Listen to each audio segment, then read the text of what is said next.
We recently celebrated the 40th anniversary of landing man on the moon. The National Academy of Engineering lists spacecraft as one of the top 20 engineering feats of the 20th century, and George Jeff's engineering brilliance was central to that feat.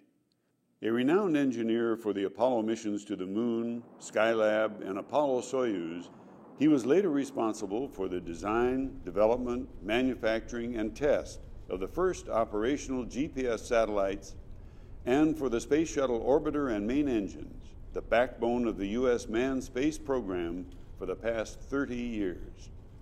I believe that this nation should commit itself to achieving the goal before this decade is out of landing a man on the moon and returning him safely to the earth. And count on the fingers of one hand the people that really got us to the moon. George is one of those 5. That's one small step for man,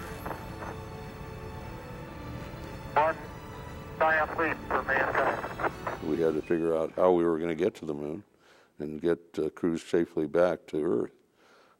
So we were really trying to design the architecture and the mission as well as design the spacecraft, and we were doing it on a very challenging schedule.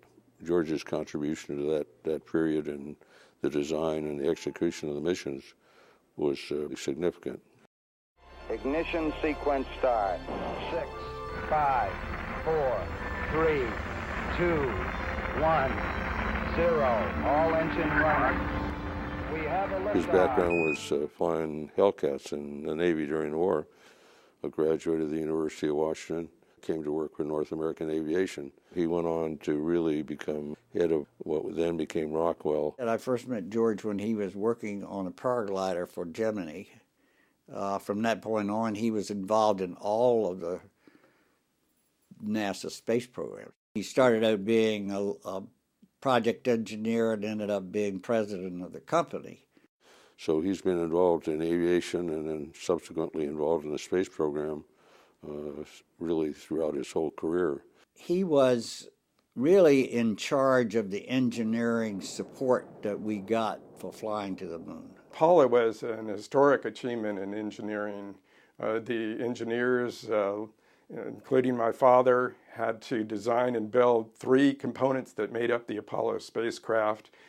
He played a key role in 2 of those components, the command and service modules. The command module was the only component that returned to Earth.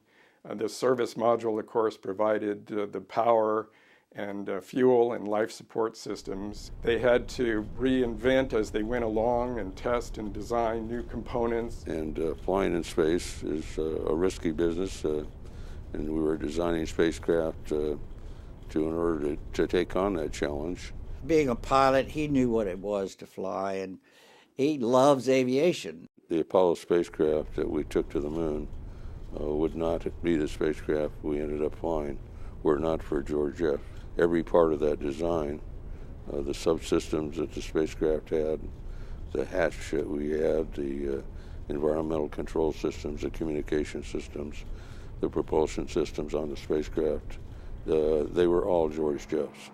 So I think that George was one of those people in Apollo that was really responsible for making it happen. I think another part of his legacy lies in the lives he has touched. Today, engineers who worked for him years ago now and then call me and ask me, do you think your father would mind if I called him and asked him this question? You know, we're developing this Orion spacecraft and I'm not sure about something or other. And I always say, you know, certainly he would love to talk to you. And then he was very much a prime figure in the Apollo-Soyuz test project that we flew with the Russians. He was very much involved in designing a docking module that we used to accomplish that program. And then he became the manager of the Space Shuttle program, which has been the backbone of America's space program for the past 30 years. I don't think there's any aspect of the Space Shuttle that he did not have a voice in, not have a decision in, and not have an intimate understanding of. The spacecraft that he was involved in, which is the orbiter, which is a part that really he managed, has performed in an outstanding fashion. That's what makes George so great, is that he has been one of the people in the country that's been responsible for making those things that we've done in spaceflight happen. We choose to go to the moon in this decade and do the other things, not because they are easy, but because they are hard. George, you're one of the greatest people I've known, and I know it probably embarrasses you maybe, but irrespective of that, I think you were one of the greatest people I've ever known in my lifetime, and I appreciate the fact that I got to know you. Well, George, I would like to congratulate you on receiving this award from the University of Washington.